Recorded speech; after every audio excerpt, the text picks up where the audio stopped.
All right, we are live and on the air. Actually, we are not live, but we are recording. And so, welcome to That's a Word with Marcia and Gino. I'm Gino Morrow, And I'm Marcia Williams Cromer. and we begin each conversation with intention, one word at a time. Let's get into it. All right, Marcia, speak your word. Cool, cool. I have another word that I just came across. Lot of times I pick out my words from reading, right? Yeah. So my word for today is unassailable. Unassailable, and it's an adjective. It means impossible to attack, challenge, or refute successfully. Secure from criticism or doubt. In modern usage, the word often describes arguments, evidence, reputations, or positions that are considered beyond effective challenge.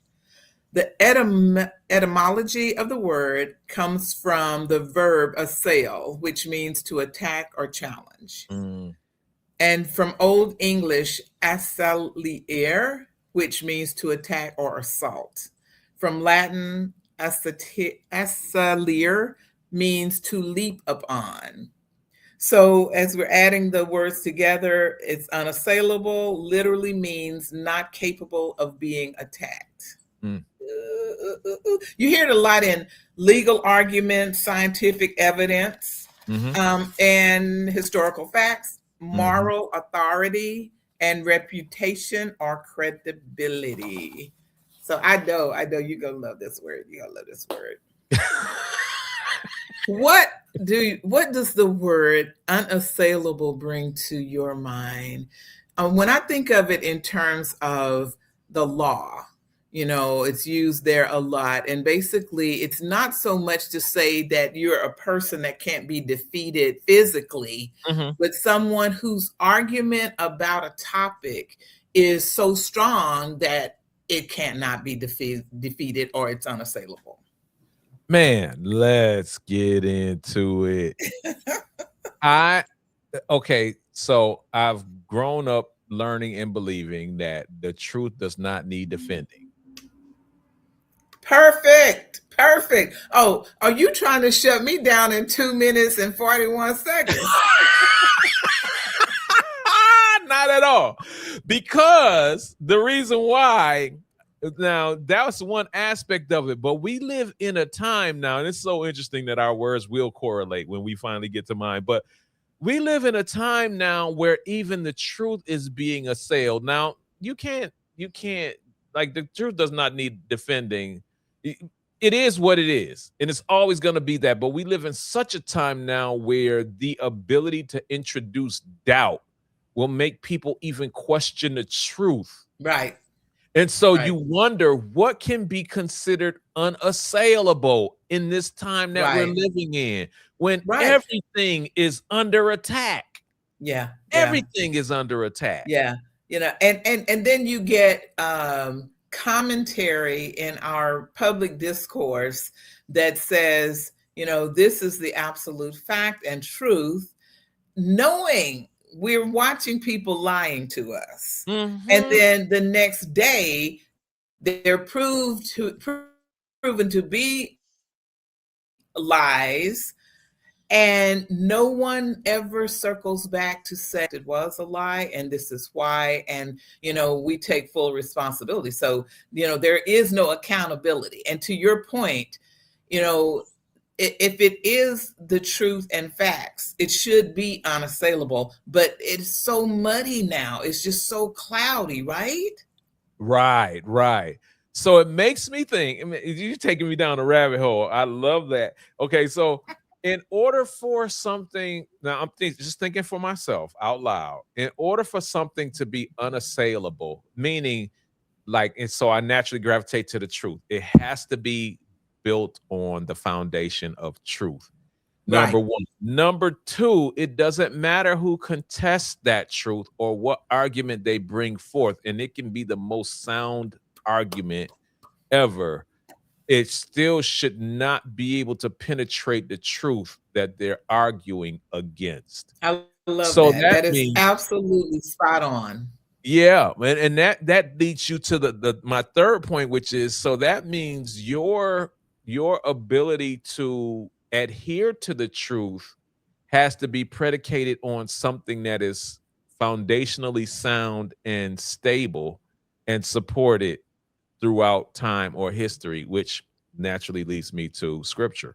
Mhm, mhm, mhm, So mhm. you can bring all your arguments and assail me Right. with, or assail the truth that I am standing on, but my ability to withstand your assailment, whatever that Mhm, mhm. word is not whether or not you can attack it, it's whether or not I'm vulnerable to your attack.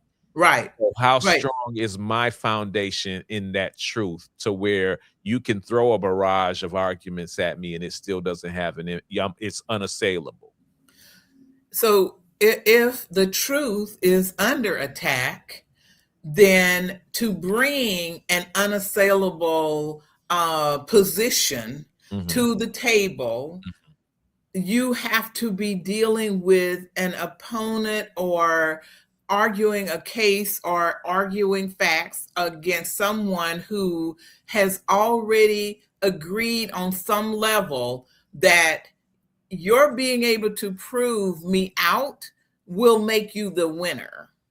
Right. Okay. Because Right. what you're doing in a debate is basically saying, I see your viewpoint, Mhm. but let me just line this up where you see the facts the way you had not seen them before. Uh-huh. Because ultimately, the truth should be visible and recognizable to everyone.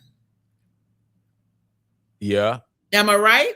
That's I agree with the I'm theory. not saying that it is. I'm not saying Okay, that's where we okay, live. okay, No, no, okay, okay.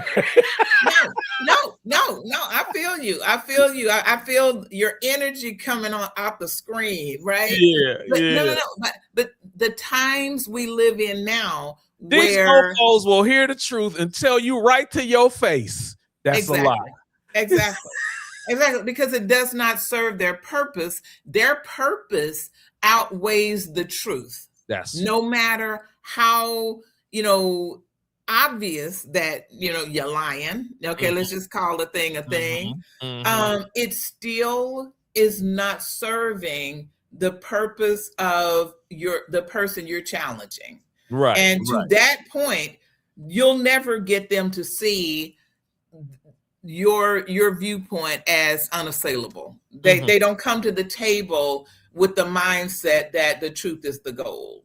Matter of fact, I think it's even like they come to the table with the mindset that even the truth is assailable. Because what I've observed is that it's become most like especially in the content creating space, it's become most people's goal to generate doubt within people's Yes, minds. Like no yes. matter what you say, I can stand on any position as long as I am willing to. Like nowadays, Lord have mercy. It's I mean, the stuff that we see now, where is like okay, let me give you an example. I always go back to politics because it's so obvious in many instances. And weren't we told like a few months back that Iran's ability to produce nuclear weapons was obliterated and Yep, completely destroyed? yep, yep, That's what we were told. It's not possible because we went yep. in and we whooped butt and we tore everything apart. They can't do nothing. Now you telling me Right, you need some help to go right. in and open up the Strait of Hormuz because the people who you had supposedly took down their air fleet, took down their navy, destroyed their ability to attack. You need help. Yeah, Well, yeah. the truth is under attack Well, everywhere. You done and told us what the truth was, what your truth is, and then you changed it. And you know what? And people are gonna just roll with it. yeah, yeah. Because there it takes work. It takes work to stay on top of the truth to the point that you understand and have an unassailable argument. You know, you can't turn your back on that because it's inconvenient. And Yeah. that's where we are in the world right now. You know, Uh-huh. if it takes a little time to figure it out and not just listen to what we're being told, Uh-huh. then yeah, you know, it's like, oh, well, you know, they switched it up. Okay, that's no big deal. You know, that's just the way it is. That's how they are. Or let's take it to even social media. You Uh-huh. know, Uh-huh. I mean, we're living in a world where somebody can die or we're told this person died. Uh-huh. And you literally will look crazy sharing that news if you don't go and do some research to find out if it's true or not. Yep. But here's the thing. Nobody cares because the money is in the clicks. That's it. Yeah. Is that demonic or what? That's just demonic. I know. It doesn't matter that and I know I'm lying. It doesn't matter. The more salacious it is, the more possibility that you're going to click on it. Doesn't matter if my message is, you know, true or not. I'm making money with every single click, and that's my goal. And the reason why I say it's so demonic is because we watch some content creators come into the space and they want to stand on principles of integrity. And they may have a strong, outstanding voice that generates a lot of attention initially. And then they get high on that click. Yeah. They go, you know what? I done went viral off of this, but they can't maintain that level of virality, if that's a word. Right. I think viralness or something. Yeah. They can't maintain that over time. So then they fall into the trap of, I just need to get people to click on it. And inevitably, it takes them down a path where they're throwing out deceptive titles. Yep. They're throwing out deceptive content, and they might circle around within their message and say something alluding to the truth. But in order to draw you in, the deception has to be there for a lot of these content creators. And that's the demonic part about it to me, is that the community, a system has been created to where you are compelled to do something that goes against truth and righteousness in order to keep people's attention. That's just demonic. Well, and when I was growing up as a kid, you know, we had just limited media, right? Uh-huh. And the different media channels held their reputation to be able to say, what I'm giving you is unassailable at the point that I put it out into the public sphere. That's right. And now it's who gets to market first. And if That's it's right. wrong, we'll retract it and apologize later. And they don't even do that, like you said earlier. They don't even do that anymore. They don't even say, you know, we were wrong. It was inaccurate. It cast a bad light on this person or this company, and we want to retract it so that we can make them whole again. No. People don't care about that. Yeah, and again, I think we've all become desensitized to it, that and then also I would say the world moving as fast as it does, and right now in the world we're living in, there's a new news cycle every 30 minutes. You know, there's something new to, you know, consume. So to be a person who relies on the truth, you have to be prepared to do the work to research yourself. You just cannot, you can't pay attention to what's served up. At all. As a matter of fact, you are better to assume that whatever you get online, you need to verify it, especially if you go to espouse it to other people. Exactly. And it really just becomes, you know, the idea of what is your integrity about? You know, I don't want to put a message out into, you know, to friends or family or whatever because of something I've even seen on social media. I don't trust it until I research it. Because clearly, you know, the facts and unassailable truths just don't factor into our discourse at this That's time. a fact.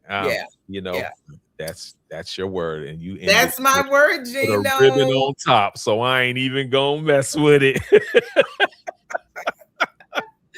And what's next? I will ask you to speak your word. Yeah. So we're talking about a word that didn't come from ancient Hebrew or Greek. It came from a novel, a dystopian warning written by George Orwell in 1949. And the book is 1984, and Yep. the word is newspeak. Newspeak. Newspeak. It's a noun, and it means ambiguous, euphemistic language used chiefly in political propaganda. For example, deterrence is just newspeak for plain old threatening. Okay, say that again. Deterrence. I'm sorry, I pronounced that wrong. I put the emphasis on the wrong syllable. Okay, no worries. That was Austin Powers. I know. Yeah, so it says it gives an example. Deterrence. I think that's how you pronounce it, right? Deterrence. DTE. Deterrence. Deterrence. Yeah. Deterrence. Thank you. See, I got a lot of learning to do. That's why we're here. That's right. That's right. Deterrence is just newspeak for plain old threatening. And I chose newspeak number one because when I was young, we had to read 1984 in school. And 1984 wound up being one of them classic books like Malcolm X that just stuck with me. Yeah. Matter of fact, like I think 1984 probably put me into sci-fi in a way that, like, I even read Fahrenheit 457, I think it was. Yeah. That didn't really hit me as much as George Orwell's book. And George Orwell's book 1984 led me to read his other book, Animal Farm. But like the intriguing thing about the book were some of the details that he talked about, like the telescreen. And he described it like today's flat screen television. And it wasn't until I started like getting into conspiracy theories and stuff and started reading about Operation Paperclip and stuff. So after the Nazis lost the war in America and Russia had taken their scientists and brought them over here and then built universities around these people. And we wound up studying it. Well, one of the first mind control mechanisms they created was the television for programming, because it embeds specific thoughts into people's minds. So that's one of the things about the book that captured my attention. But then it was just also the whole idea that the world would be in constant war to keep the people on their toes. Like, it wasn't war because countries were fighting for scarce resources. It was war because the countries in power wanted to keep their citizens controlled. So war was the means of doing it. And naturally, what we're going through. This is what we're going through. Exactly. So newspeak, but the evolution, and then so in the book 1984, there was the Ministry of Truth, which, what was the job of the Ministry of Truth? The Ministry of Truth had the responsibility of taking old published articles and rewriting them so that they matched the current times. In other words, we're not going to honor truth. The truth is not unassailable. We're going to take the truth and we're going to rewrite it so that those who are present today will believe what we said today is what happened back then, as opposed to reading what was written back then to understand what's going on today.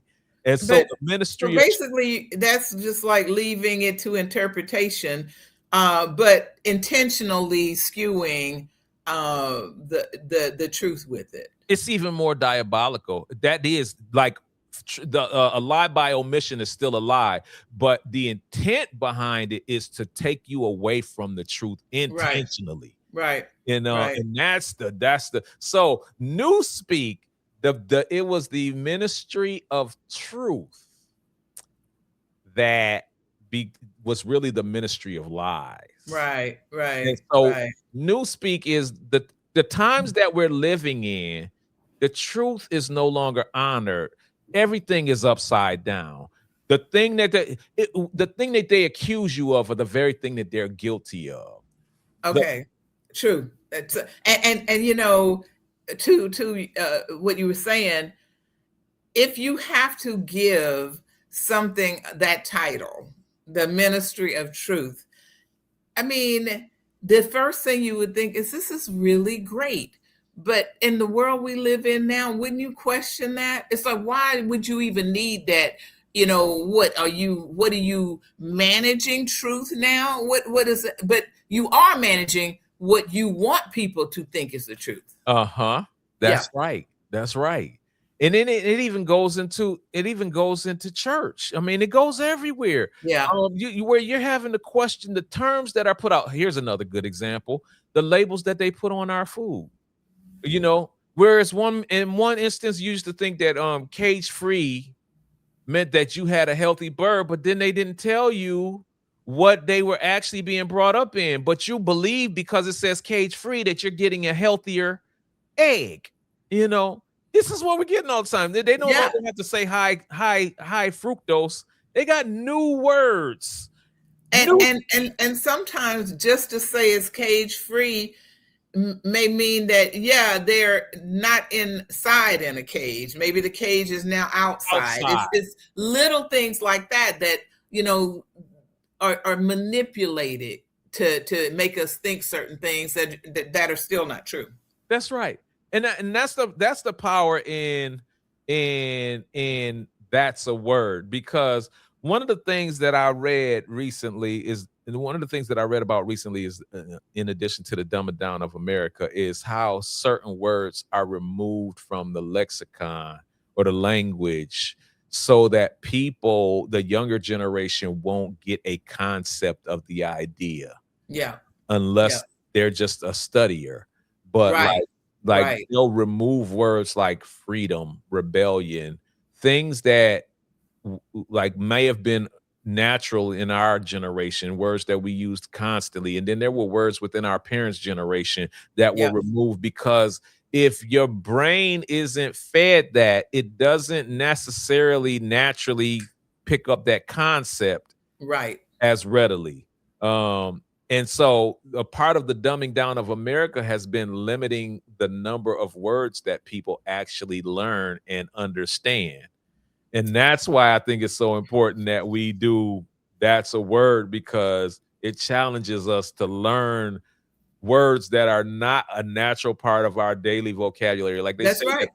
That's right. that people And you know, to even have access to that, we talk about it all the time, Gino, the power in words. You yeah, know, the just one new word and the understanding that it unveils. We sit here and talk about two words on each show, and I walk away armed with questions. You know, I want to grow in a different way. I want to include those words organically into my conversation.